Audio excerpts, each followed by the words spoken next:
यो योद्यस्मद्योराणमेनो भूयिष्ठान्ते नम उक्तिं वेदेमा। ओम शांति शांति शांति।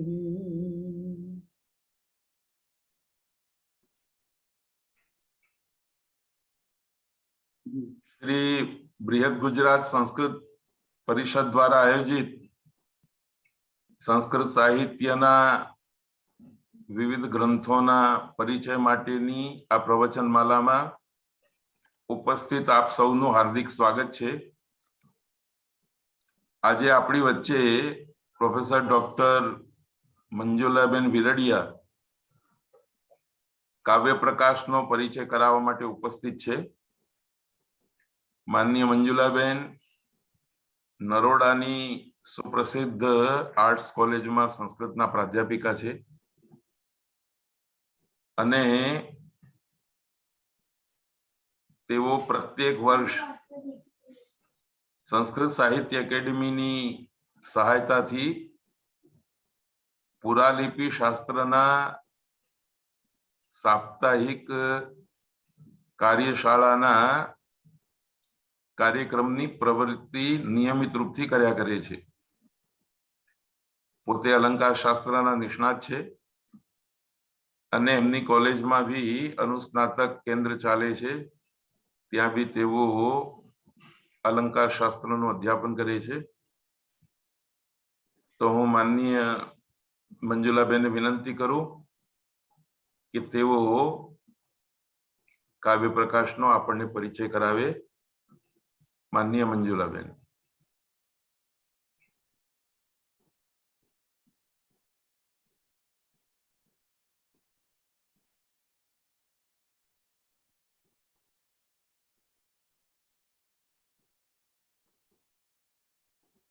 नमस्ते, मारो अवाज आवे छे सर? ओम विश्वानि देव सवितरदुरितानि परासुव यद्भद्रं तन्न आसुव। नमस्कार। बृहद गुजरात संस्कृत परिषद द्वारा आयोजित पुस्तक परिचय मालामां आ व्याख्यान माळानुं आयोजन करनार सर्व आयोजक श्रीओ, प्रमुख श्री परीख सर, कुलपति श्री परिमल नथवाणी साहेब, उपप्रमुख डॉक्टर गीताबेन मेहता, प्रधानमंत्री श्री डॉक्टर वासुदेव पाठक सर, मंत्री महेश भाई अने आटलू मोटू प्लेटफॉर्म आपीने समाजनी नित्य सेवा करवानो जेमनो एक एम छे एवा संयोजकना रूपमां रहेला अने प्रातस्मरणीय वंदनीय डॉक्टर कमलेश कुमार चोकसी साहेब। आ साथे आजना आ कार्यक्रममां आपणी साथे जोडायेला सौ रसिक जन अध्यापक मित्रों और विद्यार्थी मित्रों, आप सौने मारा वंदन प्रणाम। मारो आजनो विषय छे काव्य प्रकाश नो परिचय। लगभग आपणे आ 10मा मणकानी अंदर आज प्रवेश कर्यो छे त्यारे काव्य प्रकाश विषय केवुं होय तो आम तो हूँ एक विद्यार्थीनी छुं, एना माटेनी मारी एटली बधी कोई योग्यता नथी, पण एक विद्यार्थीनी तरीके मैं जे काव्य प्रकाश ने जाण्यो छे माण्यो छे ए कंईक हूँ जाणुं छुं, तमारी सामे लईने आवी छुं। यत्किंचित तमारी सामे काव्य प्रकाशनी मारी दृष्टिमां जे कंई समजमां आव्युं छे ते मूकवा हूँ प्रयत्न करूं छुं। आप सौ जाणीए छीए के 10 उल्लासमां विलसतुं आ काव्यशास्त्र एटले सौथी पहेલું तो एक एवुं घटे के काव्य प्रकाश ए काव्य शास्त्रीय ग्रंथ छे।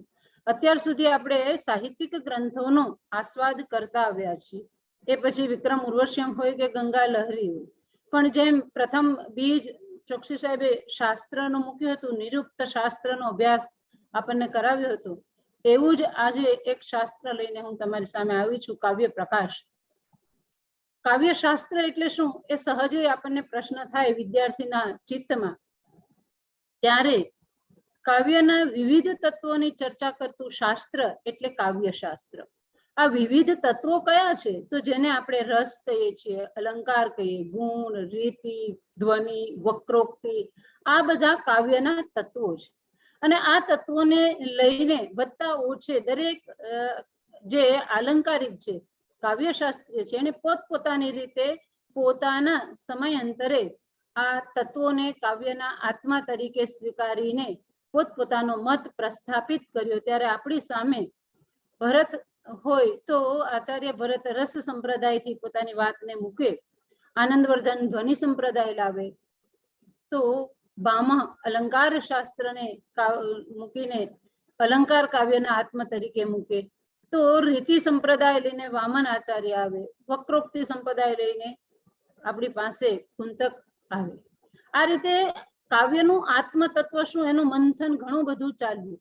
પરંતુ આપણે જ્યાં આવીને ઉભા છીએ ત્યાં કાવ્ય પ્રકાશકાર એ એવા છે કે જેમને આગળ ઘણા બધા વાદ વિવાદો થઈ ગયા અને ઘણા સંપ્રદાયિકતા થઈ, પરંતુ કાવ્ય પ્રકાશકાર મમ્મટે પોતાના કાવ્ય પ્રકાશની અંદર સર્વના મતોને સ્વીકૃત કરીને એક સમન્વિત પ્રકારનું એમનો જે વિચાર છે એ આપણી સમક્ષ રાખ્યો છે. ને એટલા માટે એમની કાવ્યની વ્યાખ્યા કે એની વિભાવના જ્યારે જોઈએ ત્યારે આપણને એવું ચોક્કસ લાગે છે કે આગળના આલંકારિકો કાવ્યશાસ્ત્રીઓની જે વિચાર પરંપરા છે એમાંથી ઘણું બધું નવનીત તારવીને કાવ્ય પ્રકાશકાર મમ્મટ આપણી સમક્ષ આવે છે.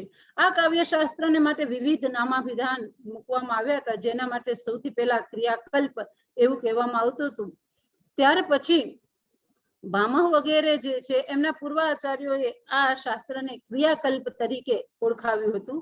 અને ત્યાર પછી આ ક્રિયાકલ્પ શબ્દ જે છે કાવ્યકલ્પના સંદર્ભમાં વપરાતો હતો.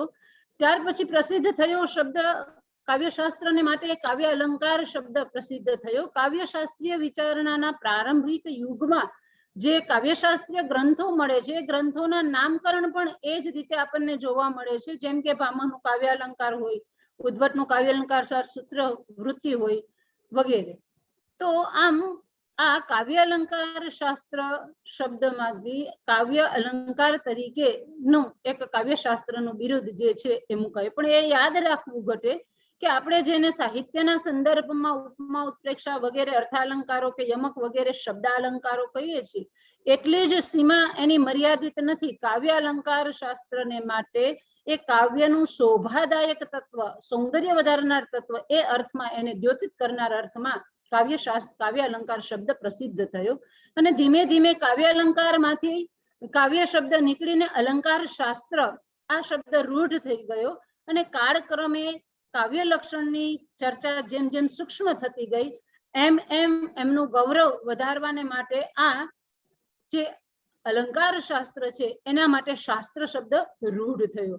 અને એ રીતે શાસ્ત્ર શબ્દ પોતાની બે પ્રકારની વ્યુત્પત્તિ આપે છે. આપણે સૌ જાણીએ છીએ કે એક શાસ્ત્ર શબ્દનો અર્થ જે થાય છે એ શાસનાર્થ શાસ્ત્ર, જે શાસન, અનુશાસન, કર્તવ્ય ઇત્યાદિનું આપણને સૂચન કરે છે, અને ધર્મગ્રંથ વગેરે. બીજી રીતે જોવા જઈએ તો સંશાસનાર્થ શાસ્ત્ર, યાની કે ભાષ્યકારે આપેલી જે આ વૃત્તિની અંદર આપેલી આ વ્યુત્પત્તિ છે એ જે અગોચર તત્વોનું સંશોધન, સંશમ એટલે કે એનું કથન કરવું, તો તે શાસ્ત્ર. એ રીતે સાહિત્ય શાસ્ત્ર કાવ્યના સૌંદર્યદાયક એવા અગોચર તત્વનું સંશન કરતું અથવા તો એના વિશેનું કથન કરતું શાસ્ત્ર થયું. ને ત્યારથી સાહિત્ય શાસ્ત્ર શબ્દ પ્રસિદ્ધ થયો. તો આ સાહિત્ય શાસ્ત્ર એ પરવર્તી યુગમાં કાવ્યશાસ્ત્રને માટે પ્રયોજાતો અને પછી એ બધા નામોમાં સાહિત્ય શબ્દ રૂઢ થયો અને સાહિત્ય શાસ્ત્ર કાવ્યશાસ્ત્ર સંદર્ભ મુકાયો. પણ જે રાજશેખર છે એ આ સાહિત્ય શાસ્ત્રને માટે પંચમી વિદ્યા તરીકે કહે છે કે પંચમી સાહિત્ય વિદ્યા એ કાવ્યશાસ્ત્ર છે, સાહિત્ય શાસ્ત્ર છે.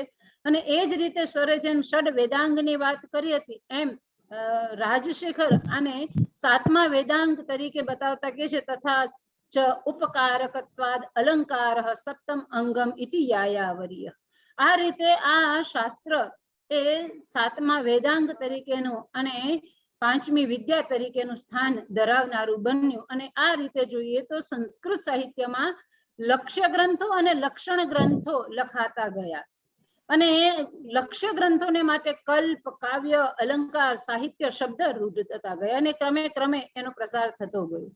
લક્ષણ ગ્રંથોને માટે પણ કાવ્યશાસ્ત્ર, કાવ્ય જે કલ્પ છે, કલ્પશાસ્ત્ર, કાવ્યશાસ્ત્ર, અલંકાર શાસ્ત્ર અને સાહિત્ય શાસ્ત્ર શબ્દ રૂઢ થયા. અને આ રીતે આપણી પાસે સાહિત્ય શાસ્ત્રની અંદર લક્ષ્ય ગ્રંથો અને લક્ષણ ગ્રંથો બેને જ્યારે ધ્યાનમાં રાખીએ ત્યારે લક્ષ્ય ગ્રંથો જે છે આપણે સૌ જાણીએ છીએ કે દ્રશ્ય અને શ્રાવ્ય બે પ્રકારના પ્રાપ્ત થાય છે. અને એ સમય પ્રમાણે લક્ષણ ગ્રંથોમાં પણ સાહિત્ય શાસ્ત્રની બે પરંપરાઓ અસ્તિત્વમાં આવી, જેની અંદર દ્રશ્ય કાવ્યના તત્વોની ચર્ચા કરવામાં આવી અને જેની અંદર શ્રાવ્ય તત્વોની ચર્ચા કરવામાં આવી. અને કે શ્રાવ્ય તત્વને જેમાં આપણે મહાકાવ્ય, ખંડકાવ્ય વગેરે નો સમાવેશ કરીએ છીએ, તો જેમાં એ કાવ્યના તત્વોની તરીકે કાવ્યના પ્રયોજન, કાવ્યના હેતુ, કાવ્યનું લક્ષણ અથવા તો કાવ્ય ભેદ, શબ્દ, અર્થ, ધ્વનિ ઇત્યાદિની ચર્ચા કરતો એક પ્રવાહ ચાલ્યો જે કાવ્ય શાસ્ત્રીય ગ્રંથો કહેવાયા. અને બીજો જે છે એ દ્રશ્ય સ્વરૂપની પરંપરાને ના તત્વોને મુખ્યત્વે રજૂ કરતા શાસ્ત્રો લખાયા જે નાટ્ય શાસ્ત્રીય પરંપરાના ગ્રંથો કહેવાયા, જેની અંદર રૂપક કે ઉપરૂપકના ભેદો હોય, યાની કે વસ્તુ નેતાને રસના સંદર્ભમાં જેમાં રીતિ, વૃત્તિ, પ્રવૃત્તિ વગેરે વિષયક સંદર્ભો લખાયા. આ રીતે બે પરંપરા આપણી પાસે ઉપસ્થિત થઈ. તો કાવ્યશાસ્ત્રની આ પરંપરામાં આપણી પાસે નાટ્યશાસ્ત્રીય, જેનું માઇક ચાલુ છે બંધ કરે પ્લીઝ રાઠવા, નાટ્યશાસ્ત્રીય જે સંદર્ભ છે એમાં કહીએ તો આચાર્ય ભરતનું નાટ્યશાસ્ત્ર કે ધનંજયનું 10 રૂપક કે રામચંદ્ર ગુણચંદ્રનું નાટ્ય, આમાં એકલું દ્રશ્ય સ્વરૂપના જ સિદ્ધાંતો આપવામાં આવ્યા છે. એ જ રીતે શ્રાવ્ય સ્વરૂપના સીધા સિદ્ધાંતો જેની અંદર છે, જેમ કે આનંદવર્ધનનું ધુન્યાલોક હોય કે કુંતકનું વક્રોક જીવિત હોય કે આચાર્ય મમ્મટનું કાવ્ય પ્રકાશ હોય. એટલા માટે મેં પહેલું સેન્ટેન્સ મૂક્યું છે કે કાવ્ય પ્રકાશ એ કાવ્ય શાસ્ત્રીય ગ્રંથ છે. આ હરોળમાં આવી રહ્યો છે ત્યારે. અને એટલા માટે જેમ આપણે જોઈએ ને, તમે બધા જાણો છો કે ક્રિકેટમાં કેટલાક ક્રિકેટરો એવા હોય કે માત્ર બેટિંગ જ કરતા હોય, કેટલાક ક્રિકેટરો એવા હોય કે જે બોલિંગમાં હોશિયાર હોય, પણ કેટલાક ઓલરાઉન્ડર હોય. એમ આ સાહિત્ય શાસ્ત્રના સર્જકોમાં પણ એવું થયું છે કે કેટલાક ગ્રંથો આપણને માત્ર દ્રશ્ય શ્રાવ્યની પરંપરાના જ એકલા મળે છે, જેમ કે ધનંજયનું 10 રૂપક વગેરે, અથવા તો કાવ્યશાસ્ત્રીય પરંપરામાં આપણને એકલા કાવ્યશાસ્ત્રીય પરંપરાના ગ્રંથ મળે, જેમ કે મમ્મટનું કાવ્ય પ્રકાશ. અને કેટલાક અલંકારિકો એવા છે કે જે ઓલરાઉન્ડર છે, જેમ કે વિશ્વનાથ, એમણે દ્રશ્ય અને શ્રાવ્ય બંને પ્રકારના સ્વરૂપના લક્ષણોને બાંધ્યા છે. જગન્નાથે પણ આપણી પાસે મૂક્યું છે. આ રીતે જોઈએ તો આ કાવ્યશાસ્ત્રના સંદર્ભમાં કાવ્ય પ્રકાશ એ કાવ્યશાસ્ત્રીય ગ્રંથ બને છે. આ કાવ્યશાસ્ત્રીય ગ્રંથના રચયિતા આચાર્ય મમ્મટના જીવન વિશે ટૂંકો પરિચય લઈએ તો કાવ્ય પ્રકાશના ટીકાકાર ભીમસેને સુધાસાગર નામની ટીકામાં આપેલી માહિતીના કેટલાક અંશો લે, કારણ કે આપણા સંસ્કૃત સાહિત્યની એક કહી શકાય કે કમનસીબી છે કે દરેક જે સારો સર્જક છે પોતે પોતાના જીવન વિશેની વિશેષ માહિતી આપણા સુધી પહોંચાડતા નથી, એટલે આપણે એના આધારોને ગ્રહણ કરવા પડે છે. તો અહીં કાવ્ય પ્રકાશ એ એવો ગ્રંથ છે કે જેની ટીકાઓ પરથી આપણે એના કર્તાના પરિચય ઉપર જઈએ છીએ. ત્યાં ભીમસેન કહે છે કે આચાર્ય મમ્મટ કાશ્મીર પ્રદેશના વતની છે, જે સાક્ષાત દેવી સરસ્વતીના અવતાર હતા, આવું ભીમસેન પોતાની સુધાસાગર ટીકામાં નોંધતા કહે છે. તદ્દેવી સરસ્વતી સ્વયંભૂતમ કાશ્મીર દેશે પુમાન. અને એ જ રીતે એમના પિતાનું નામ આચાર્ય જયવટ છે અને બે અનુજ ભાઈઓ તરીકે કેયટ અને ઉવટ નો ઉલ્લેખ આપણને પ્રાપ્ત થાય છે. એના શિષ્ય પણ હતા, કારણ કે વ્યાકરણ શાસ્ત્રના અને વેદાંત શાસ્ત્રના એ પારંગત પણ હતા. એ જ રીતે નિદર્શના અલંકાર જે છે એની ટીકામાં આચાર્ય મમ્મટનો ઉલ્લેખ રાજાનક તિલક રૂપેણ થાય છે. કાશ્મીરી પરંપરાના જે આચાર્યો છે એમને ઘણું ખરું કરીને રાજાનક ઉપાધિ પ્રાપ્ત થઈ છે. આ ઉપાધિ આનંદવર્ધનને પણ પ્રાપ્ત થયેલી છે. એ કહી શકાય કે એ કાશ્મીરી પરંપરાની કુળ પરંપરાથી પ્રાપ્ત થતી એવી આ ઉપાધિ હશે. અને આ રીતે આચાર્ય મમ્મટના પાંડિત્ય ઉપર એક નજર મારીએ તો આવા જેમના જીવન વિશે, સામાજિક જીવન જેમનું બહુ મહત્વનું આપણી સમક્ષ ઉપસ્થિત નથી થતું, પણ એનું જે પાંડિત્ય છે એકમાત્ર ગ્રંથથી કહી શકાય કે આચાર્ય મમ્મટ બહુમુખી પ્રતિભા ધરાવનારા એવા વિદ્વાન છે. એમનું કાવ્ય પ્રકાશ જે છે એમાં નિરૂપિત અનેક સાહિત્યના સિદ્ધાંતો અને એના અનુસંધાનમાં ઉલ્લેખાયેલી જે શાસ્ત્રીય વિચારણાઓ છે એ દાર્શનિક વિગતોના આધારે એવું કહી શકાય કે આચાર્ય મમ્મટ એ અનેક શાસ્ત્રના, બહુમુખી શાસ્ત્રના એ સમર્થક રહ્યા હશે. કારણ કે એમનું કાવ્યશાસ્ત્રીય તરીકેનું તો પ્રદાન છે જ કે સહૃદય અને સનિષ્ઠ વિવેચક તરીકે દેખાય છે આપણને. એમના પુરોગામી આચાર્યોના જે કઈ સાહિત્યિક ક્ષેત્રના સિદ્ધાંતો છે એનું સમર્થન, પ્રતિપાદન, પુષ્ટિકરણ કરે છે અને ક્યાંક એમના જો વિચાર ભેદ આવે તો એનું સ્પષ્ટ ખંડન પણ કરે છે. એટલે સ્પષ્ટ વક્તા તરીકે સાહિત્ય શાસ્ત્રના સિદ્ધાંતોને એમને મૂક્યા છે. એ જ રીતે વ્યાકરણ શાસ્ત્રના જ્ઞાતા તરીકે જ્યારે કાવ્યના લક્ષણો જોઈએ, કાવ્યના ભેદ જોઈએ, તો પહેલું જ કાવ્ય ઉત્તમ કાવ્યની જ્યારે વ્યાખ્યા કરે છે અને વૃત્તિમાં કહે છે ત્યારે કે બુદ્ધિ વૈયાકરણે પ્રધાનભૂત સ્ફોટ રૂપ વ્યંગ્ય વ્યંજકત્વ શબ્દસ્ય ધ્વનિ વ્યવહાર, યાની કે ધ્વનિવાદના પ્રતિસ્થાપક તરીકે જે આચાર્યને આપણે સ્વીકારીએ છીએ એમણે કાવ્યના ભેદમાં ધ્વનિ કાવ્યની વાત કરતા જ પોતાના વ્યાકરણનું જ્ઞાન મૂક્યું છે. આખા કાવ્ય પ્રકાશનો અભ્યાસ કરીએ ત્યારે એ નક્કી અને બધી જ જગ્યાએ વ્યાકરણ શાસ્ત્રના એ જ્ઞાતા છે એમ કહી શકાય. અને એટલા માટે ઝડપી કરે તો ત્યાં સુધી કીધું કે આચાર્ય મમ્મટ તો વ્યાકરણ શાસ્ત્રના જ વિદ્વાન છે એવું એમના ટીકાકાર ઝડકીકર પણ એમના માટે સંકેત કરે છે. એ જ રીતે જ્યારે સંકેત ગ્રહણની વાત આવે છે તો શબ્દ પોતાનો સીધે સીધો વાચ્યાર્થ અર્થ કઈ રીતે આપણને આપે છે એના વિષયક 5 મતો પ્રસ્થાપિત કર્યા છે કે જાતિમાં હોય, જાતિ વિશિષ્ટ વ્યક્તિમાં હોય, વ્યક્તિમાં હોય અથવા તો જાત્યાદિવાદની અંદર હોય. પણ જે વૈયાકરણીઓનો મત છે કે શબ્દ 4 પ્રકારનો જે છે, શબ્દની 4 પ્રકારની જે પ્રવૃત્તિ વૈયાકરણીઓએ મહાભાષ્યકારે બતાવી છે એ ગોહો શુક્લ ચટલો ઉદાહરણ એનું આપીને પછી એ જ મતનું સમર્થન કરતા હોય એમ લાગે છે. ત્યાં એમનું વ્યાકરણ શાસ્ત્રનું જ્ઞાન આપણને દેખાઈ આવે છે. આ રીતે મીમાંસા શાસ્ત્રના જ્ઞાતા તરીકે પણ જ્યારે તાત્પર્ય અર્થ અપિકેશિચિત કરીને તાત્પર્ય નામના ચોથા અર્થની કેટલાક સ્વીકૃતિ કરે છે એમ કહીને અભિધાનવયવાદ અને અન્વિતાભિધાનવાદ એવા મીમાંસકોનું પ્રભાકર મિશ્રનું ત્યાં મત મૂકીને પોતાની વાતને પ્રસ્થાપિત કરી જે એમના મીમાંસા શાસ્ત્રનું જ્ઞાન આપણને દેખાઈ આવે છે. એ જ રીતે બીજા ઉલ્લાસની અંદર જ્યારે લક્ષણાની ચર્ચા કરે છે તો ઉપાદાન લક્ષણાના સંદર્ભમાં ગૌર અનુબધનાથી જે મીમાંસકોનું ઉદાહરણ છે જેને એમણે ઉપાદાનના લક્ષણા તરીકેનું સ્થાપિત કર્યું છે એનું ખંડન કરીને એને અનુમાનનું ઉદાહરણ, અનુમાનથી આ જ્ઞાન પ્રાપ્ત થાય છે એમ બતાવ્યું. એ જ રીતે ગૌરવાહિકમાં એમને લક્ષ્યાર્થની સ્પષ્ટતા કરવાને માટે સ્વમતની પુષ્ટિને માટે ત્યાં જે મીમાંસકો છે એના મતની સ્વીકૃતિ પણ આપી છે. ન્યાયશાસ્ત્રના જ્ઞાતા તરીકે જ્યારે જોઈએ તો કાવ્ય પ્રકાશની પહેલી જ કારિકામાં એમણે જ્યારે બ્રહ્માની સૃષ્ટિ વિશે વાત કરી છે કે બ્રહ્માની સૃષ્ટિ કેવી છે તો વૃત્તિની અંદર કીધું છે પરમાણુ આદિ ઉપાદાન કારણાત સહકારી કારણાત પરતંત્રમ. બ્રહ્માની સૃષ્ટિ પરતંત્ર છે ત્યાં એ સિદ્ધાંતમાં ત્યાં જોઈ શકાય છે કે ન્યાય દર્શનનો આ સિદ્ધાંત પ્રસ્થાપિત કર્યો છે કે જે સમવાય અને નિમિત્ત કારણને માનનારો પક્ષ છે.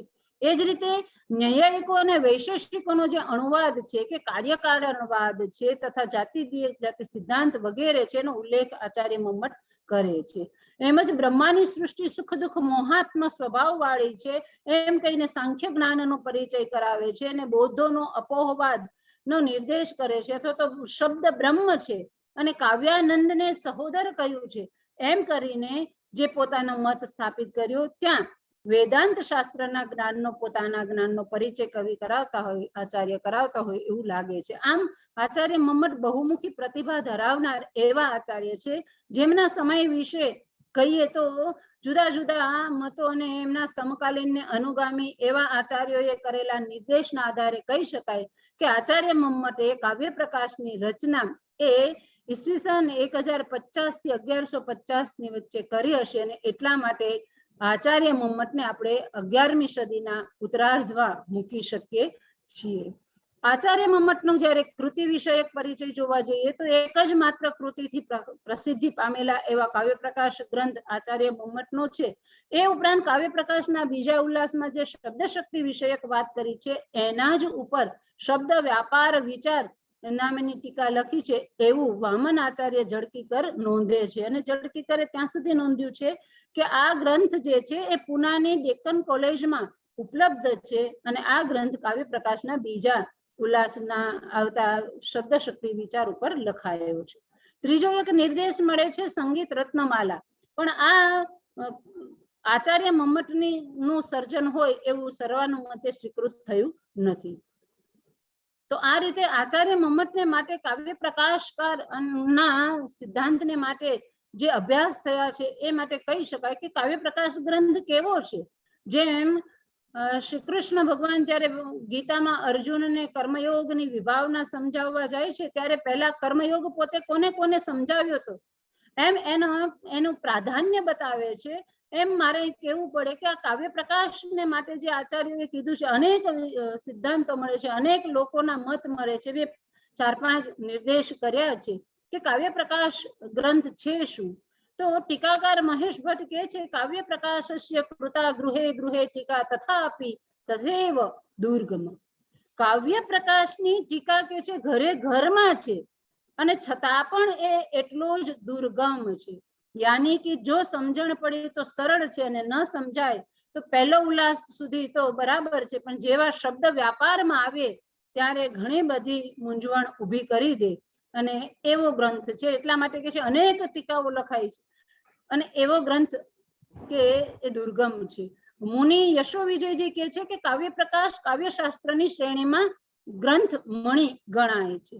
તો ડોક્ટર સત્યવત સિંહ કહે છે કે અલંકાર શાસ્ત્રના ઇતિહાસમાં કાવ્ય પ્રકાશ અને કાવ્ય પ્રકાશના રચયિતા કાશ્મીરી કવિ આચાર્ય મમ્મટનું સ્થાન જે છે એ અમર થઈ ગયેલું એવું સ્થાન ધરાવે છે. ડોક્ટર તપસ્વી નાંદી ગુરુવર્ય કહે છે કે મમ્મટનો ધ્વનિવાદી વિચાર પરંપરાને એકમત અથવા તો એને સીમાંત સ્તંભ કહી શકાય, કારણ કે વાસ્તવમાં તો ધ્વન્યાલોક, લોચન ટીકા અને કાવ્ય પ્રકાશ એ કાવ્યશાસ્ત્રીય પરંપરાના પ્રસ્થાનત્રયી છે. ધર્મશાસ્ત્રને માટે આપણે ગીતા, ઉપનિષદ અને બ્રહ્મસૂત્રને કહીએ છીએ એમ કાવ્યશાસ્ત્રીય પરંપરામાં આ 3 ગ્રંથોને ગુરુવર્ય નાંદી સાહેબ પ્રસ્થાનત્રયી તરીકે ઓળખાવે છે. મહા ઉપાધ્યાય કાણે સાહેબ કહે છે કે except the Bhagavad Gita there is hardly any other work in classical Sanskrit that has a many commentaries on it. Bhagavad Gita ઉપર જેટલી કોમેન્ટ્રી લખાઈ એના પછી કાવ્ય પ્રકાશ ઉપર કોમેન્ટ્રી લખાઈ છે એના જેટલી અન્ય કોઈ ક્લાસિકલ સંસ્કૃતમાં ગ્રંથ ઉપર કોમેન્ટ્રીઝ લખાઈ નથી, આવું કાણે સાહેબનું નિવેદન છે. અને એ રીતે શ્રીનિવાસ શાસ્ત્રી કહે છે કે કાવ્ય પ્રકાશ એ ભારતીય અલંકાર શાસ્ત્રનો અદ્વિતીય ગ્રંથ છે. સાહિત્ય શાસ્ત્રમાં સદીઓથી પ્રવાહિત થનારી એવી જે વિવિધ ધારાઓ છે એ ધારાઓથી અનુપ્રણાલિત થનાર એવી આ પવિત્ર કરનાર ગંગા પ્રવાહ છે. આમ કાવ્ય પ્રકાશનું મહત્વ જેટલું ઓછું આંકે તેટલું ઓછું છે. અને એ રીતે કાવ્ય પ્રકાશ નું જે નામાભિધાન છે અને એનું જે સ્વરૂપ છે જોઈએ તો કાવ્ય પ્રકાશ ગ્રંથ જે શબ્દ છે કાવ્ય પ્રકાશ એવું સમર્થન એનું નામ જ કરે છે, કારણ કે કાવ્ય પ્રકાશ એ મધ્યમ પદ લોપી સમાસ છે જેનો અર્થ થાય છે કાવ્ય રૂપી ચંદ્રનો પ્રકાશ. આ અર્થની પુષ્ટિ કરવામાં આવતી હતી અને એટલા માટે કાવ્ય પ્રકાશના પ્રત્યેક જે પ્રકરણ છે એનું નામ ઉલ્લાસ રાખવામાં આવ્યું છે. જેમ ચંદ્રના કિરણોથી ઉલ્લાસની ઉપલબ્ધિ થાય છે તેમ કાવ્યરૂપી ચંદ્રના પ્રકાશથી વાચકને પણ એક પછી એક ઉલ્લાસ ઉપલબ્ધ થાય છે.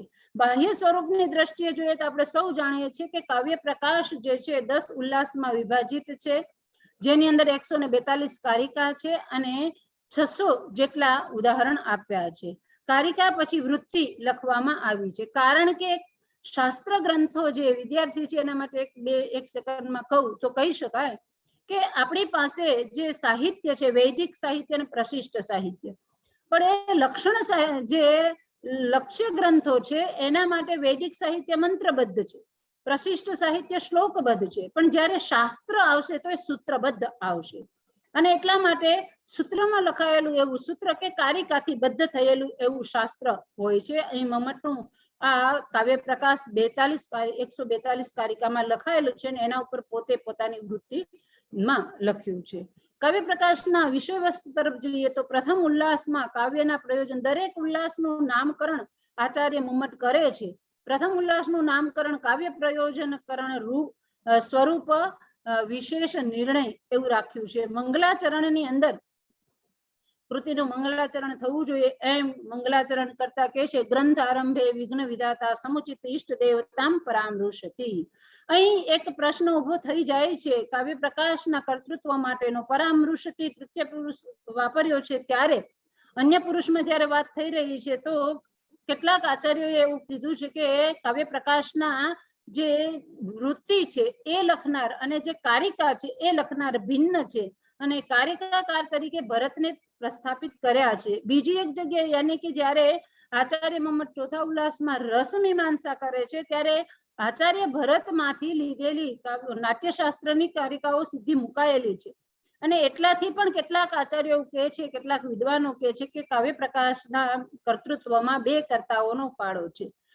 એટલે કે કારિકા જે છે એ આચાર્ય ભરતે લખી છે અને વૃત્તિ એ આચાર્ય મમ્મટની છે. પરંતુ સર્વ રીતે એનો અભ્યાસ કરતા જોઈ શકાય છે કે કાશ્મીરી કવિઓ પોતાના માટે એ માનાર્થે પ્રયોગ કરતા હતા અને એટલા માટે પરામૃશથી પરામુષામીની જગ્યાએથી મૂક્યું છે એવું સ્વીકારાયું છે. અને અન્ય પૂર્વાચાર્યોના ઉદ્ધરણોને સ્વીકારી શકાય એ રીતે પણ રસમીમાંસામાં ભરતના મતને સ્વીકારવામાં આવ્યો હોય એ રીતે સમાધાન કરીને અંતે એવું કહેવાયું છે કે ભાઈ કાવ્ય પ્રકાશનું ગ્રંથ કર્તૃત્વ એકલા હાથે આચાર્ય મમ્મટે કર્યું છે. કવિની સૃષ્ટિ અને બ્રહ્માની સૃષ્ટિથી કૃતિની શરૂઆત થાય છે, જેમાં મંગલની પણ ભાવના છે.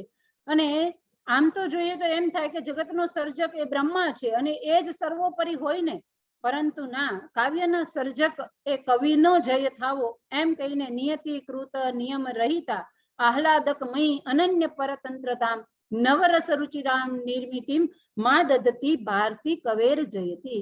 આમ કરીને કાવ્ય પ્રકાશકારે કાવ્ય પ્રકાશનું મંગલાચરણ અહીં પણ કર્યું છે કે સરસ્વતી વાણી, કવિની જે વાણી છે એ જય પામ. હવે સાહિત્યના સંદર્ભમાં શબ્દ અને અર્થને કાલિદાસે બહુ જ સરસ રીતે રઘુવંશની અંદર કીધું છે. વાગર્થા વિવ સંપૃક્તો વાગર્થાન પ્રતિપત્તયે જગતઃ પિતરો વંદે પાર્વતી પરમેશ્વરો. વાગ યાની કે જે શબ્દ અને અર્થ છે કેવા છે, શિવનું જે અર્ધ નારી નરેશ્વર રૂપ છે એની જેમ શબ્દથી અર્થથી જોડાયેલો છે, અર્થ છે ત્યાં શબ્દ છે. એ પારસ્પરિક ભાવ જે છે એ અહીં પહેલી જ કારિકાની અંદર કે કવિ હંમેશા સ્વતંત્ર હોય છે કાવ્ય સર્જકને માટે. અને એટલા માટે હું ઘણું બધું છે વિસ્તાર નહીં કરું, ટૂંકમાં જ જઈશ, નહીતર સમયની સાથે નહીં જવાય 10 ઉલ્લાસ સુધી. નહીતર તો સર આમ એવું થઈ શકે કે એકલો એક ઉલ્લાસ છે ને એ 2 કલાક ચાલે. તો કવિની જે સૃષ્ટિ છે એ સ્વતંત્ર છે, પણ બ્રહ્માની સૃષ્ટિ બંધાયેલી છે. નિયતિના નિયમથી રહિત એવી કવિની સૃષ્ટિ અને નિયતિ શક્ય નિયત રૂપા બ્રહ્માની સૃષ્ટિ. જ્યારે કવિની સૃષ્ટિ કેવી છે તો એ માત્ર ને માત્ર દુઃખ પરક છે અને એમ બ્રહ્માની સૃષ્ટિ આહલાદક. બ્રહ્માની સૃષ્ટિ જે છે, કવિની સૃષ્ટિ માત્ર સુખ પરક છે અને બ્રહ્માની સૃષ્ટિ એ દુઃખ પરક છે, યાની કે સુખ દુઃખ મોહાત્મ સ્વભાવ વાળી એવી બ્રહ્માની સૃષ્ટિ છે. કવિની સૃષ્ટિ અનન્ય પરતંત્રતામ છે, બીજા ઉપર આધાર ન રાખનારી. ગમે ત્યારે કવિ કાવ્યનું સર્જન કરી શકે છે અને દિવસને રાત અને રાતને દિવસ બનાવી શકે છે. જ્યારે બ્રહ્માની સૃષ્ટિમાં ચોક્કસ અણુ અને પરમાણુ વાળો જે નિયમ છે, કાર્યકારણ વાળો જે નિયમ છે, એ કાર્યકારણને સહકારી નિયમ ત્યાં લાગુ પડે છે. અને બ્રહ્માની સૃષ્ટિમાં ખાટો ખારો તીખો કડવો મીઠો આ 6 રસ આપણને અનુભવાય છે, પણ કવિની સૃષ્ટિ તો નવ રસ રુચિરામ, શૃંગાર, હાસ્ય, કરુણ, રૌદ્ર, વીર, ભયાનક, અદ્ભુત. હવે અહીં નવરસ રુચિરામ શબ્દ મૂક્યો છે અને જ્યારે ચોથા ઉલ્લાસ છે ત્યાં પહેલા કવિ આચાર્ય મમ્મટ નાટ્ય અષ્ટરસા સ્મૃતા એમ કે છે. પહેલા 8 રસની વાત કરે છે અને પછી નિર્વેદને જેનો સ્થાયી ભાવ માનીને શાંતો અપી 9મો રસ એમ કે છે. યાની કે અહીંયા પહેલી કારિકામાં નવરસ વાળી કવિની સૃષ્ટિ એ કવિને મંજૂર છે જ, એટલે જે કારિકાકાર અને વૃત્તિકારની ભિન્નતાનો જે પ્રશ્ન હતો એ પણ અહીં અટકી જાય છે. અને એ જ રીતે કાવ્યના 6 પ્રયોજન બીજી કારિકામાં બતાવતા કે છે કાવ્યમ યશસે અર્થકૃતે વ્યવહાર વિદે શિવેત રક્ષયતે સદ્યઃ પર નિવૃત્તે કાંતા સંમિત્તતયોપદેશ યુજે.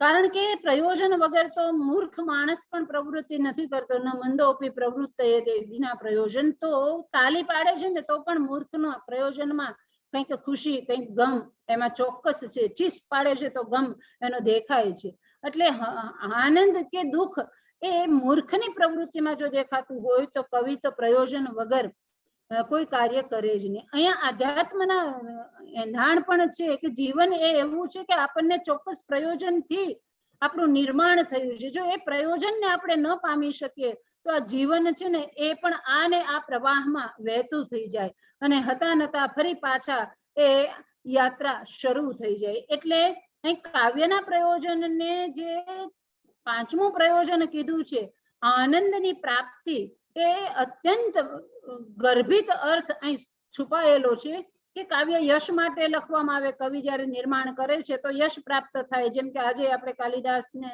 ના યશોગાન ગાઈએ છીએ, અથવા તો અર્થ ધન મેળવવા માટે કવિ કાવ્ય લખતો હોય, કે મને ને તમને વ્યવહારિક જ્ઞાન આપવા માટે કવિ કાવ્યનું નિર્માણ કરે, અમંગળનું નિવારણ કરવાને માટે, દુરિત દૂર કરવાને માટે, જેમ મયુરાદિ કવિએ કર્યું હતું એમ દૂર કરવા માટે દુષ્ટને કાવ્યનું નિર્માણ થાય. જેમાં આપણા બધા સ્તોત્ર કાવ્યનો સમાવેશ કરી શકાય. પણ 5મું પ્રયોજન જ્યારે કહે છે ત્યારે વૃત્તિમાં કહે છે સકલ પ્રયોજન મૌલીભૂતા. તરત જ આનંદની પ્રાપ્તિ થઈ જવી એ કાવ્યનું પ્રાણભૂત એ પ્રયોજન છે.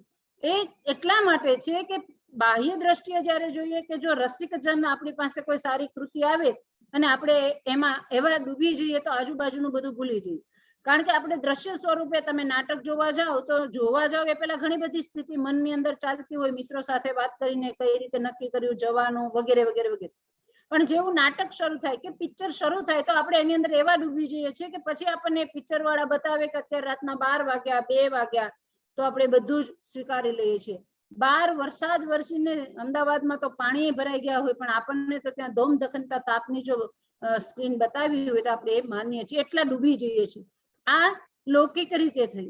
પણ પરમ આનંદની પ્રાપ્તિ જે છે ને એ પણ સકલ પ્રયોજન મૌલીભૂત. જીવનમાં જે જુદા જુદા પ્રયોજન લઈને આપણે ચાલીએ છીએ કે ધન કમાવું છે, પદ પ્રાપ્ત કરવું છે, અથવા તો ઘર બનાવવું છે, ગાડી મોટર, ભૌતિક સમૃદ્ધિના જે પ્રયોજનો છે ને એ બધા બીજા 5 પ્રયોજન જેવા છે. અને એક જ પ્રયોજન પરમ આનંદની પ્રાપ્તિનું જો પ્રયોજન હોય જીવનનું તો એ આ 5મું પ્રયોજન છે સકલ પ્રયોજન મૌલીભૂતા. પછી કવિ કહે છે કે ભાઈ કાવ્ય કોણ લખી શકે? કવિ નિર્ણય તો કરી લીધો કે બ્રહ્માની સૃષ્ટિ કરતા કવિની સૃષ્ટિ એટલે કોઈને એમ થાય કે હા ચાલો આપણે કાવ્ય લખીએ. શું કામ લખવું જોઈએ? તો પણ આ 6 પ્રયોજન કહી દીધા. પણ હવે ક્વોલિફિકેશન બતાવે છે કાવ્ય કોણ લખી શકે. શક્તિ નિપુણતા લોકશાસ્ત્ર કાવ્ય આદિ અવેક્ષણાત કાવ્યજ્ઞ શિક્ષાભ્યાસિત હેતુસ્તદ ઉદ્ભવ. અહીંયા ઇતિ હેતુસ્તદ ઉદ્ભવ એ સમન્વયકારી જે કાવ્ય પ્રકાશકારની નીતિ છે એ અહીં પણ દેખાય છે. એમના પૂર્વ આચાર્યોને જે રીતે સમન્વિત કર્યા છે ને એમ અહીં એમણે કીધું કે ભાઈ કાવ્ય નિર્માણ કરવાને માટે વ્યક્તિની પાસે શક્તિ હોવી જોઈએ, નિપુણતા હોવી જોઈએ અને વારંવાર અભ્યાસ પણ કરેલો હોવો જોઈએ. કોઈ એક વસ્તુથી કાવ્યનું સર્જન થઈ શકે નહીં. અને શક્તિ પાછી કેવી? કાવ્ય કવિત્વ બીજ રૂપેણ, અંદરથી આવેલા સંસ્કાર રૂપી જેની પાસે શક્તિ હોય એ જ કાવ્યનું નિર્માણ કરી શકે. જેની પાસે નિપુણતા હોય, નિપુણતા પણ ક્યાંથી? લોક શાસ્ત્ર કાવ્ય આદિ અવેક્ષણાત, લોક કહેતા સ્થિર અને જંગમ જે પદાર્થ છે તેનો અભ્યાસ કર્યો હોય. અને શાસ્ત્રમાં તો અનેક વસ્તુને ગણાવી દીધી છે કે લક્ષણ ગ્રંથો આવડવા જોઈએ, જુદા જુદા જે અભિધાન કોષ છે આવડવા જોઈએ, 64 કલાઓનો પણ ખ્યાલ હોવો જોઈએ. કારણ કે કોઈ કવિને લખવું છે તો હવે નદીનો અવાજ કેવો છે એને ખબર તો હોવી જોઈએ. અથવા તો કોઈ યોદ્ધા યુદ્ધને માટે પ્રયાણ કરી રહ્યો છે ત્યારે એની ચતુરંગી સૈન્ય કઈ રીતે જાય એને લક્ષણ ગ્રંથ વાંચીને નિપુણતા મેળવી હોય તો જ સારું લખી શકે. એટલે આનંદવર્ધન કહે છે કે આમ તો આપણે આંગળીના વેઢે ગણવા જઈએ તો કાલિદાસ વગેરે 1 2 3 એવા મળે, બાકી અનામિકા સુધી પહોંચીએ તો અનામિકા જ રે. એટલા માટે કવિ કાવ્ય લખે ત્યારે એની પાસે આ ત્રણેય શક્તિ, નિપુણતા અને અભ્યાસ આ 3 હેતુ જો સમન્વિત હોય તો જ કાવ્ય એ ઉત્તમ કાવ્ય લખી શકે, નહીતર તો ઉપહાસનીયમ, અને આ ન હોય તો એ ઉપહાસને પાત્ર બને છે. એ જ રીતે આચાર્ય મમ્મટનું જે કાવ્ય લક્ષણ છે એ પણ એના પૂર્વના જે પૂર્વ આચાર્યો છે એમાં ક્યાંક રસને મહત્વ, ક્યાંક અલંકારને, ક્યાંક ગુણને, રીતિને આ રીતે મહત્વ આપવામાં આવ્યું છે. પરંતુ આચાર્ય મમ્મટે જે કાવ્ય લક્ષણ આપ્યું છે એ આજે પણ એટલું જ વૈજ્ઞાનિક રીતે સિદ્ધ થયેલું લાગે છે. કારણ તદદોષો શબ્દાર્થો સગુણવાન અનલંકૃતિ પુનઃ. હવે અહીં આ કાવ્યનું જે લક્ષણ છે ને એ જ કાવ્ય પ્રકાશનું પ્રકરણ બની જાય છે. કારણ કે કવિએ આ જે શબ્દ મૂક્યા છે એટલા જ શબ્દના ઉલ્લાસ એમણે મૂક્યા છે કાવ્ય પ્રકાશની અંદર. તો કાવ્ય કેવું હોવું જોઈએ? હા, મમ્મટના કાવ્ય તો લક્ષણની સાથે જગન્નાથ હોય તો એ સહમત નથી થયા. વિશ્વનાથ એમાં દોષ જોવે છે, છતાં પણ એ એટલું કેવું ઘટે કે બીજા બધા અલંકારિકોએ આપેલા કાવ્ય લક્ષણના સંદર્ભમાં આ વધારે રુચિકર છે. કારણ કે દોષ વગરનું ગુણ વાળું અલંકાર વાળું કાવ્ય તે કાવ્ય કહેવાય. હવે એ પાછું શું છે? શબ્દ અને અર્થ, યાની કે શબ્દ અને અર્થ બંનેને લઈ લીધા છે. ક્યાંક શબ્દની ક્યાંક અર્થની પરિભાષા નથી આપી. શબ્દ અર્થના વિશેષણ રૂપ આ ત્રણ તત્વને બતાવ્યા છે, અને એટલા માટે દોષ વગર ગુણ વાળું ને અનલંકૃતિ પુનઃ.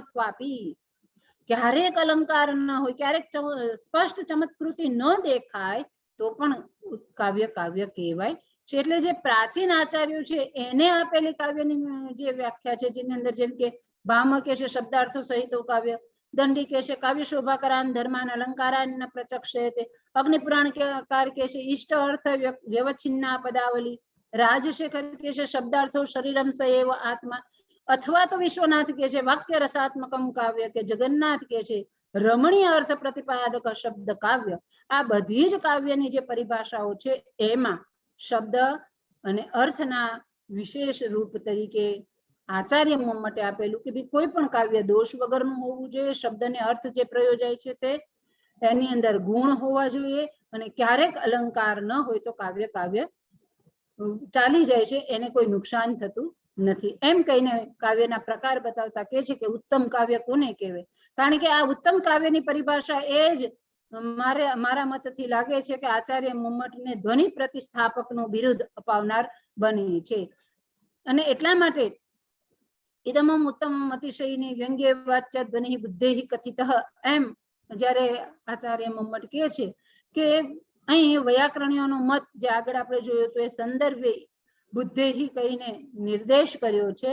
અને વાચ્યાર્થ કરતા વ્યંગ્યાર્થ ચડી જતું હોય ત્યારે, એટલે એનો જે શ્લોક આપ્યો છે એની અંદર આપણને ખબર છે કે અધમ એવું જે પદ છે કે તું પેલા અધમની પાસે ગઈ ન હતી પણ વાવમાં સ્નાન કરવા ગઈ હતી, વાપી સ્નાતુમ ગતા હસી, એમ કહીને પેલા અધમ પાસે નથી ગઈ. એમ પ્રિયતમને માટે અધમ પદ એ ઉત્તમ કાવ્યમાં વ્યંગ્યાર્થ પૂરો પાડે છે ત્યારે ઉત્તમ કાવ્ય બને. અને જ્યારે કાવ્યની અંદર શબ્દમાંથી જે અર્થ આવે છે એ અર્થ ગુણ, એનું વ્યંગ્ય તત્વ ગુણ બની જતું હોય અને વાચક શબ્દ જ સીધે સીધો અર્થ સારો આપી દેતો હોય ત્યારે મધ્યમ કાવ્ય કે ગુણીભૂત કાવ્ય બને. એટલે મમ્મટે કીધું છે એતાદ્રશી ગુણીભૂત વ્યંગ્યમ વ્યંગ્યેતુ મધ્યમ, જેમાં વ્યંગ્યાર્થ હોય ખરો પણ એની જરૂર ના પડે. એટલે પેલો હાથમાં જ્યાં નાયિકાને સંકેત સ્થાન આપ્યો છે અને યુવક મળવાનું ગ્રામમ ગ્રામ તરુણી વાળો જે શ્લોક છે એની અંદર કે મુખ છાયા મ્યાનમ મુહ, પેલી મળવાના સંકેત સ્થાન સુધી નાયિકા ન પહોંચી શકે એટલે હાથમાં જે પોતાના મંજરી લઈને નાયક આવ્યો છે, યુવક આવ્યો છે, એને જોઈને મુખ છાયા મ્યાલ થવી એ વાચ્યાર્થમાં જ ઉત્તમ અર્થ મળે છે. એટલે વ્યંગ્ય તો હું સંકેત સ્થાને કેમ ન આવી ત્યાં સુધી જવાની જરૂર રહેતી નથી. અને એ જ રીતે ત્રીજા પ્રકાર તરીકે જે વર્ણન કરે છે એ છે શબ્દ ચિત્ર. ત્રીજો પ્રકાર કાવ્યનો, અથવા તો એને અધમ કાવ્ય પણ કીધું છે. શબ્દ ચિત્રમ વાચ્ય ચિત્રમ અવ્યંગ્યમ તો અવરમ સ્મૃતમ, જેની અંદર વ્યંગ્યાર્થ તો હોય જ નહીં અને માત્ર શબ્દાલંકાર કે અર્થાલંકારથી જ કાવ્યને નવાજવામાં આવે ત્યારે આ ત્રીજો પ્રકાર બને છે. અને જેની અંદર અમરાવતીએ જાણે કે આંખ બીડી લીધી એ ઉદાહરણ સમયની સાથે જતા લેતી નથી. બીજો ઉલ્લાસ જે છે એનું નામ શબ્દાર્થ સ્વરૂપ નિરૂપણ રાખવામાં આવ્યું છે. બીજા ઉલ્લાસમાં શબ્દ અને અર્થના સ્વરૂપનું વિસ્તૃત વર્ણન કાવ્ય પ્રકાશકાર કરે છે. સ્યાદ વાચકો લાક્ષણિકો શબ્દ યત્ર વ્યંજક સ્થિતા. શબ્દ 3 પ્રકારના છે, વાચક, લાક્ષણિક અને વ્યંજક. એ જ શબ્દમાંથી પ્રાપ્ત થતા અર્થ 3 પ્રકારના વાચ્યાર્થ, લક્ષ્યાર્થ અને વ્યંગ્યાર્થ. અને આ ત્રણેય અર્થને આપનારી 3 શબ્દની શક્તિઓ છે, અભિધા, લક્ષણા અને વ્યંજના. અને આ આખા પરિક્રમમાં જે ત્રીજી વાત મૂકે છે આચાર્ય, એ મહત્વની છે કે કેટલાક એમ કે છે કે તાત્પર્યોપી અર્થ, તાત્પર્ય અર્થને સ્વીકારનારા એવા અભિધાન વૈવાદ અને અન્વિત અભિધાનવાદના મૂકીને પ્રતિસ્થાપિત કરે છે કે પણ તાત્પર્ય અર્થ એ કોઈ શબ્દનો અર્થ નથી, પૂરા વાક્યનો જે અર્થ છે તાત્પર્ય અર્થ બને છે. અને એ રીતે તાત્પર્ય અર્થને માટે કીધું અને પછી તરત જ સંકેતિત અર્થની વાત મૂકે છે. તો કે છે કે ભાઈ અભિધેય અર્થ કોને કહેવાય? સાક્ષાત સંકેતિત જાતિ જાત્યાદિવાદેવ, એમ કરીને જે અભિધીયતે સહ સંકેતિત, જે સીધે સીધો અર્થ મળે તે સંકેત, અને એના વિશે 5 મતોની ત્યાં સ્થાપના કરે છે. અને એમાં જાત્યાદિવાદ જે વૈયાકરણીયનો છે કે જે શબ્દ આપણને દેખાય છે એ કાં તો જાતિવાચક હોય, ગુણવાચક હોય, ક્રિયાવાચક અર્થ આપે અને અથવા સંજ્ઞાવાચક અર્થ આપે છે. એમ ગોહો શુક્લો ચલોદિત એના દ્વારા પોતાનો મત પ્રસ્થાપિત કર્યો અને એ વૈયાકરણીયના મતની પોતાની સહમતિ આપી અને એ રીતે સંકેતિત અર્થને જ અભિધેય અર્થ તરીકે સ્થાપિત કર્યો, જે જાત્યાદિવાદને માનનારા વૈયાકરણોની સાથે જાય છે. એ વાતને યાદ રાખીને જ અભિધાની નિરૂપણ કરતા, અભિધા શબ્દ શક્તિનું નિરૂપણ કરતા કીધું હતું કે અભિધીયતે સહ, જેમાંથી સાક્ષાત સીધે સીધો જે અર્થ અભિધેય થાય, રજૂ થાય, તે અભિધા શક્તિ છે. અને અભિધા શબ્દ શક્તિનું વર્ણન કરતી વખતે ત્યાં મીમાંસકોના જે મતો છે એને પણ સાથે રાખીને ખંડન મંડન સારી રીતે આચાર્ય કરે છે અને પછી લક્ષણાની સ્થાપના કરે છે. લક્ષણાની સ્થાપના કરતા લક્ષણાના જે 3 શરતો છે, મુખ્યાર્થ બાધે તદયોગ રૂઢિત અન્ય અર્થ પ્રયોજતે યત્સા લક્ષણારોપિતા ક્રિયા, એમ કરીને લક્ષણા ક્યારે પ્રવૃત્ત થાય તો 3 શરતો બતાવી કે જે વંચાય છે, યાની કે વાચ્યાર્થ છે એ સીધે સીધો અર્થ ન આપે, બાધિત થતો હોય, આ વાચ્યાર્થની સાથે જ કોઈનો સારો યોગ હોય, યાની કે એને સંબંધ હોય, વાચ્યાર્થ અને લક્ષ્યાર્થ વચ્ચે કોઈનો કોઈ સંબંધ હોવો જોઈએ, જેને તદયોગ કીધો છે. જો એ સંબંધ સાદ્રશ્ય પર આધારિત હોય તો એ ગૌણી લક્ષણા બને, અને એ સિવાયના યાની કે કાર્યકારણ ઉપર આધારિત હોય કે સ્વામી સ્વામિત્વ ભાવ ઉપર આધારિત હોય એ સંબંધ, તો ત્યાં શુદ્ધા લક્ષણા બને છે. એમ કહીને રૂઢિ અથવા પ્રયોજનથી અર્થ લેવાની વાત કરી છે. અને લક્ષણા ક્યારે, દાખલા તરીકે ગંગાયામ ઘોષ માં ગંગા તટે ઘોષ, તો ગંગા તટે એ લક્ષ્યાર્થ થાય છે, પણ એ લેવાનું કારણ શું છે? ગંગા તટે એવું કહેવાનું શું છે? ઘોષનો અર્થ જો નેસ ઝૂંપડા કરીએ તો પ્રવાહમાં તો ઝૂંપડા હોઈ ન શકે, અને એટલે આપણે બીજા અર્થ પાસે જઈએ છીએ અને એ અર્થ જે થાય છે એ લક્ષ્યાર્થ બને છે કે ગંગાના કિનારે ઝૂંપડા. તો એવું કહેવાનું પ્રયોજન શું? તો એ પ્રયોજન એટલા માટે છે કે ગંગાના કિનારે રહેલા ઝૂંપડામાં શૈત્ય, પાવન અથવા આદિ રહેલું છે, ઇત્યાદિ ઇત્યાદિ. એમ કહીને લક્ષણાની 6 પ્રકારની છે એનું વર્ણન કર્યું છે. ઉપાદાન લક્ષણા, લક્ષણ લક્ષણા, શુદ્ધા સારોપા લક્ષણા, શુદ્ધા સાધ્યવસાનિકા, ગૌણી લક્ષણા અને ગૌણી સારોપા. શુદ્ધ અને ગૌણીનો ભેદ આપણે જોઈ લીધો, ઉપચાર સહિતેના અને ઉપચાર રહિતેના. તો જ્યાં સાદ્રશ્ય પર સંબંધ આધારિત હોય કે દાખલા તરીકે ગૌરવાહિક, વાહિક છે બળદ જેવો છે એમ કીધું તો વાહિકના ગુણ અને બળદના ગુણ ત્યાં સાદ્રશ્ય ધરાવે છે. તો આ રીતે ગુણ સામ્ય વિવક્ષયાત, જ્યાં ગુણની સામ્યતાથી દર્શાવવામાં આવે એ ગૌણી, અને જ્યાં અન્ય સંબંધ ઉપર આધારિત હોય એ શુદ્ધા લક્ષણા બને છે. અને એના ઉદાહરણો વગેરેની ચર્ચા સુંદર રીતે કરી છે. પણ આ 6 લક્ષણા તેને ષડવિધા કયા પછી આચાર્ય મમ્મટ કહે છે કે લક્ષણા બીજા 3 પ્રકારે પણ થાય છે. એના 3 પ્રકારની સ્વીકૃતિ કરતા કહે છે કે એક છે વ્યંગ્ય રહિત લક્ષણા, જેમાં રૂઢિથી ઉત્પન્ન થાય છે, એમાં કોઈ વ્યંગ્યાર્થ હોતો જ નથી. બીજું જેમ કે કર્મણી કુશળ, એમાં કોઈ વ્યંગ્ય અર્થ નથી. કામમાં કુશળ, એ રૂઢિમાં કુશળ શબ્દ કુશ ઘાસ લાવનારા એના માટે થતો હતો, અને પછી આપણે અત્યારે નૃત્ય, વાચન, ગાવા બધામાં કુશળ શબ્દ પ્રયોજીએ છીએ. ગૂઢ વ્યંગ્યવાળી અને અગૂઢ વ્યંગ્યવાળી. તો જે પ્રયોજનથી થાય છે એ ગૂઢ અને અગૂઢ વ્યંગ્યવાળી, એમ લક્ષણાના બીજા 3 પ્રકાર બતાવે છે. વ્યંજના વિવૃત્તિનું સ્થાપન કરતા કહે છે કે વ્યંગ્ય લક્ષણાથી સિદ્ધ ન થતો હોય, અથવા તો લક્ષણાથી જ્યારે ન થાય ત્યારે ભટ્ટના જે મતો છે અનુયાયીઓ એનું ખંડન કરીને વ્યંજનાવૃત્તિ અનિવાર્ય છે એમ લક્ષણાથી જે સમજી લેવાની વાત જે મીમાંસકોને છે એનું ખંડન કરે છે, વ્યંજનાનું સ્થાપન કરે છે અને સ્થાપન કરતા વ્યંજનાનું લક્ષણ આપતા કે છે અનેક અર્થસ્ય શબ્દસ્ય વાચકત્વેન નિયંત્રતે સંયોગાદેવ વાચ્યાર્થ અધિકૃત્ય વ્યાપારિતમ વ્યંજન. આચાર્ય મમ્મટ વ્યંજના માટે વ્યંજન અને વ્યંજા એવો શબ્દ વાપરે છે. અભિધાના નિયંત્રકો તરીકે બીજા ઉલ્લાસના અંતમાં જ્યાં કેટલાક શબ્દો એવા છે કે એક જે શબ્દ છે અનેક અર્થ આપે છે, હરિ તો હરિનું વાનરે થાય ને હરિનું શિવે થાય ને, તો આ જે એકથી વધારે અર્થ આપતા એવા શબ્દો છે, અશ્વ પણ થાય, તો એને નિયંત્રિત કરનારા જે શરતો છે, સંયોગ વગેરે 14 શરતો આપી છે, સશંખ ચક્રો હરિ, અસંખ ચક્રો હરિ વગેરે. અને એ જ રીતે તૃતીય ઉલ્લાસની અંદર અર્થ વ્યંજકતાનો નિર્ણય કરવામાં આવ્યો છે અને એ રીતે આર્થી વ્યંજનાનું વ્યાખ્યા આપી છે.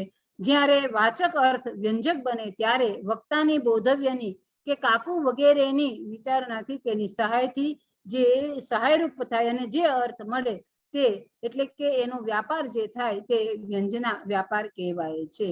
કે કાકુ આક્ષિપ્ત વ્યંગ્ય પણ તેને કહેવામાં આવે છે. જેમ કે વેણી સંહારમાં ભીમે કરેલી પ્રતિજ્ઞા કે હું કૌરવોને રણભૂમિમાં મથી નહીં નાખું, મથનામિ કૌરવ સમરેન કૂપાદુશાસનસ્ય રુધિરમ પીબામિ સંચૂર્ણયામિ ગદયાન સુયોધનુર. સંધિ કરો તો ભવતાન નૃપતિ પણેન. તમારા રાજા ભલે સંધિ કરી લે તો હું આ ન કરું એને યાની કે હું આજ કરીશ. એ કાકુ અક્ષિપ્ત વ્યંગ્ય અને દરેકના વિવિધ ઉદાહરણો આપ્યા છે. આ ઉલ્લાસમાં અર્થ વ્યંજકતાનો વિસ્તાર કરવામાં આવ્યો છે.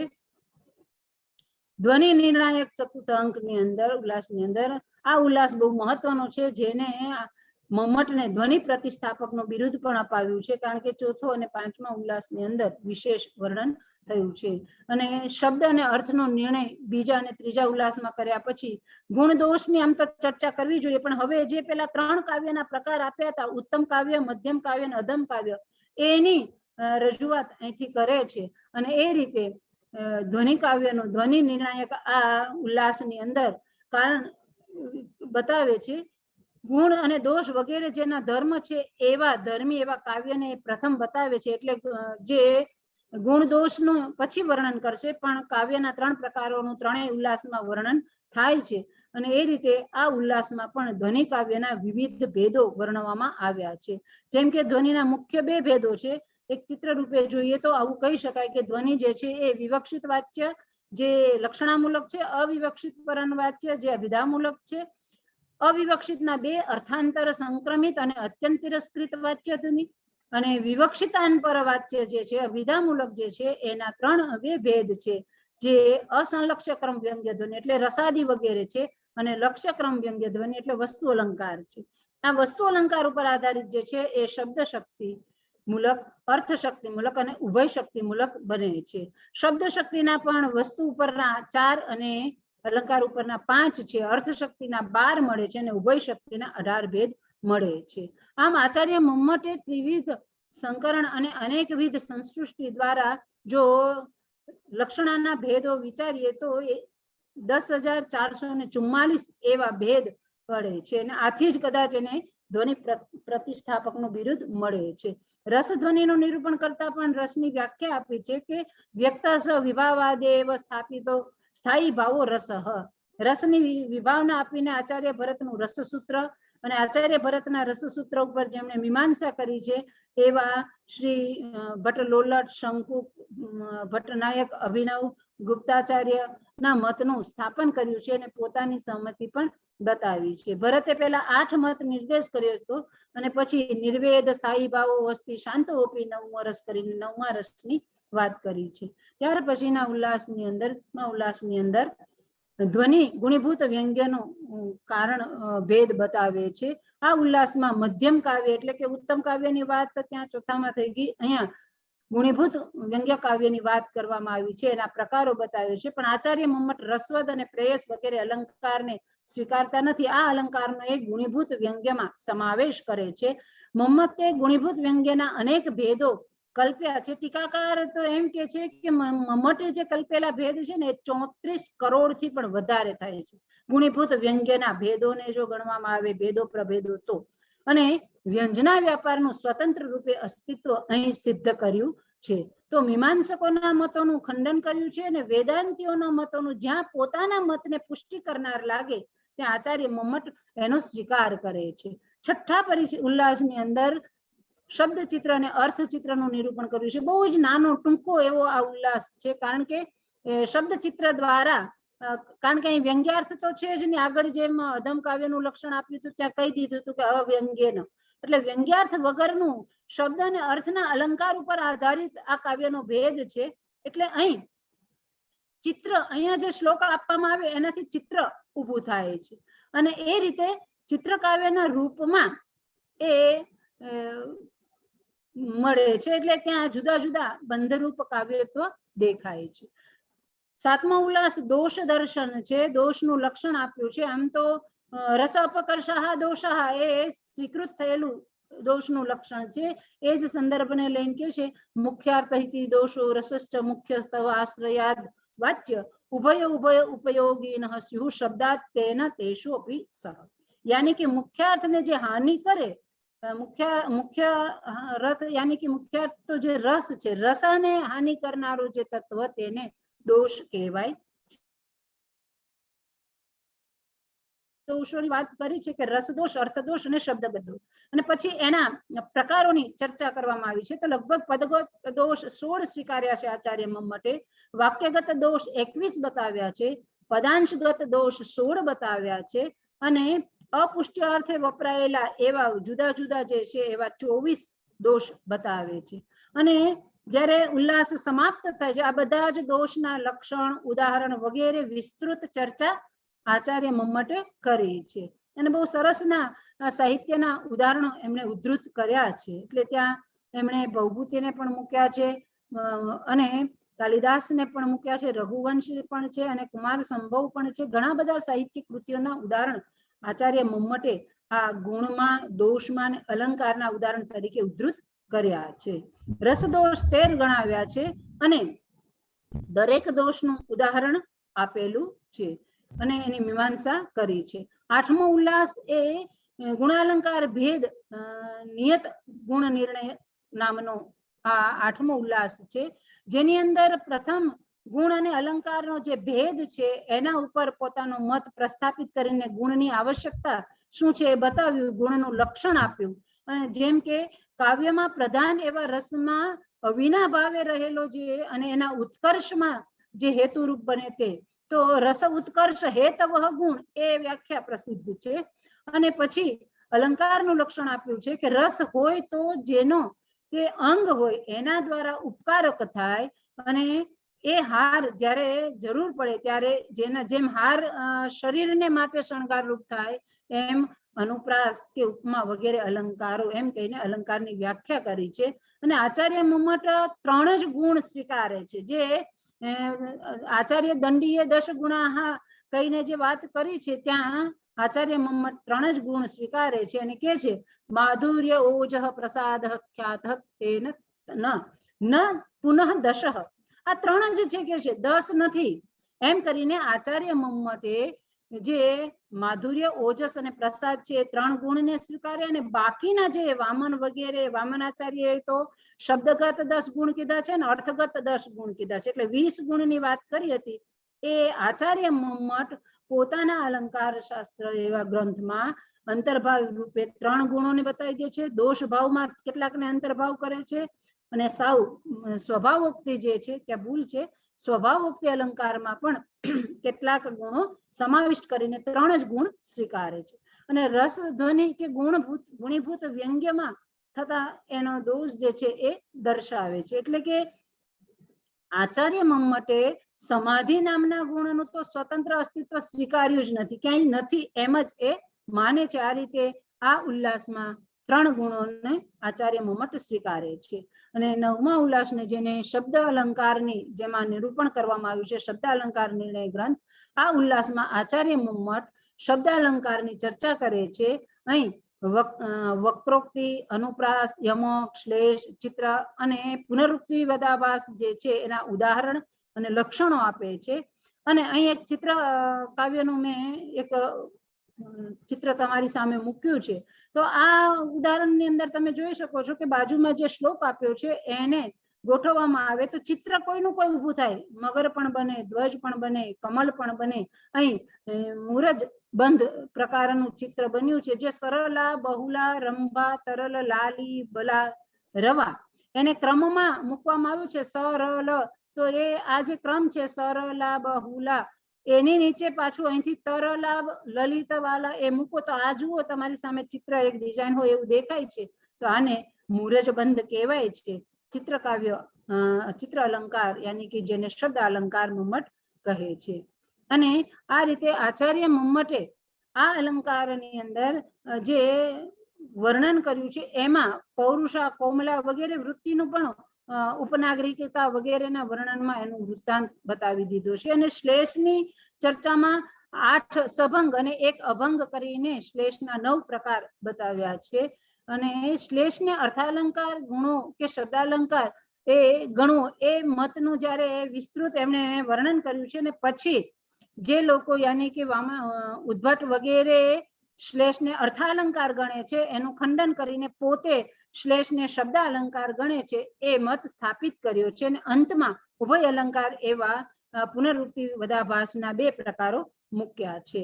આમ કાવ્ય પ્રકાશના અંતિમ ચરણમાં જઈએ તો અર્થાલંકારનું નિરૂપણ કરતા આચાર્ય મમ્મટ આ ઉલ્લાસમાં 61 જેટલા અર્થાલંકારોનું નિરૂપણ કરે છે.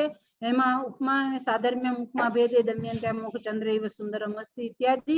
અને મમ્મટ શ્લિષ્ટ રૂપ પરંપરાગત જે રૂપક છે એનો સ્વીકાર કરે છે. વ્યતિરેક અલંકારના 24 ભેદ આપે છે. હેતુ જેવા અલંકારો જે છે ચમત્કૃતિના અભાવના કારણે આ અલંકાર નથી એમ કહીને એનો એરિય સ્વીકાર કરે છે.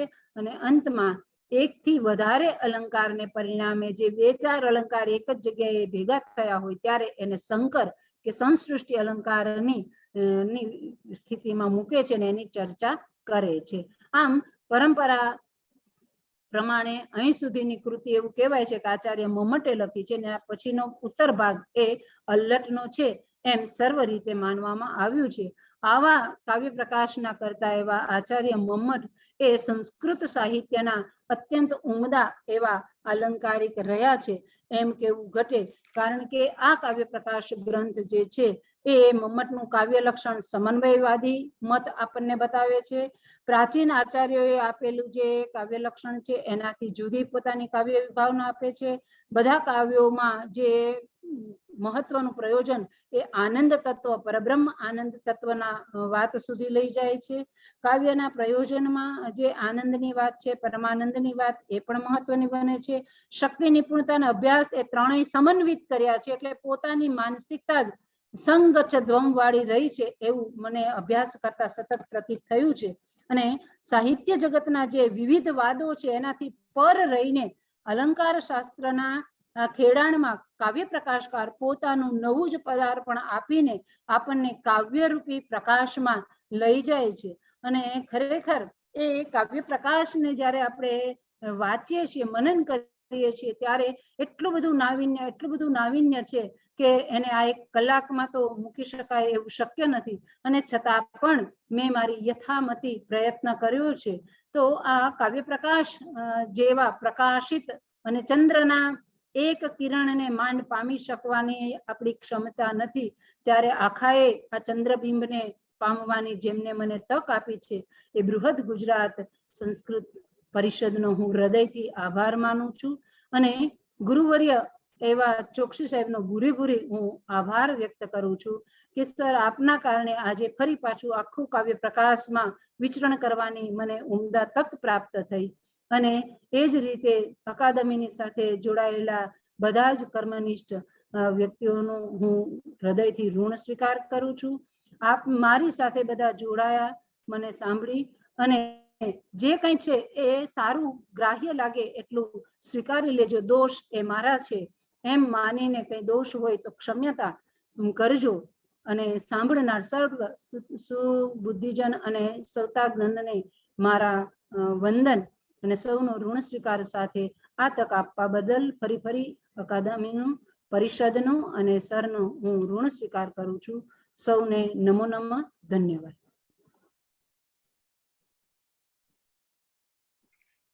ધન્યવાદ મંજુલાબેન. શાસ્ત્ર ગ્રંથનો પરિચય કેવી રીતે કરાવડાવાય એ માટેનું આ વ્યાખ્યાન આદર્શ બનશે. નિયત સમયમાં સર્વગ્રાહી રીતે પરિચય કરાવવા માટે પીપીટી બહુ ઉપયોગી થતું હોય છે. એટલે આજની આ પ્રવચનમાળામાં જે યુવા અધ્યાપક મિત્રો અને ભાવિ અધ્યાપક મિત્રો જોડાયા છે એ સૌને મારી વિનંતી છે કે તમે બી પીપીટી નો અભ્યાસ કરો અને આ પ્રવચનમાળામાં આપણે જેમને બી ઈચ્છા હશે એ સૌને કોઈ એક કૃતિનો પરિચય કરાવવા માટેનો અવસર આપીશું. અને આ રીતે પીપીટી ના માધ્યમથી આપણે પરિચય કરાવીએ તો સમયસર આપણી વાત પૂરી થાય અને મુદ્દાસર રીતે આપણી વાત પૂરી થાય. તો હું મંજુલાબેનનો ફરી એકવાર આભાર માનું છું. એમણે બહુ સરસ રીતે કાવ્ય પ્રકાશનો પરિચય કરાવ્યો.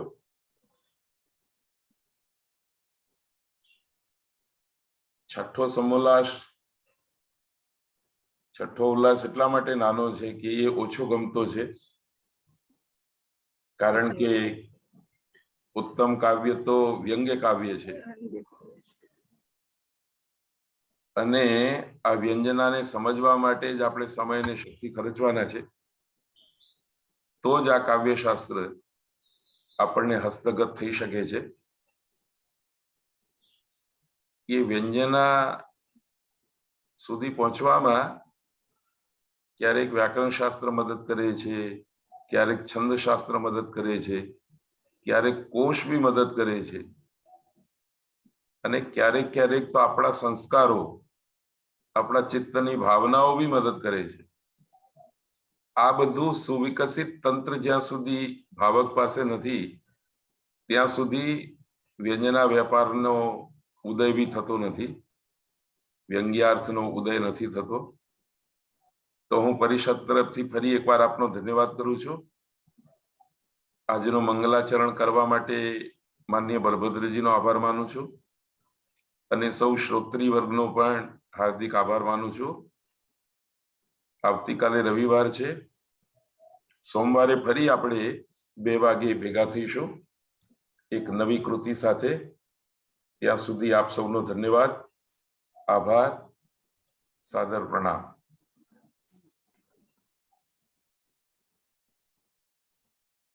મીટિંગ પૂરી કરું છું બેન.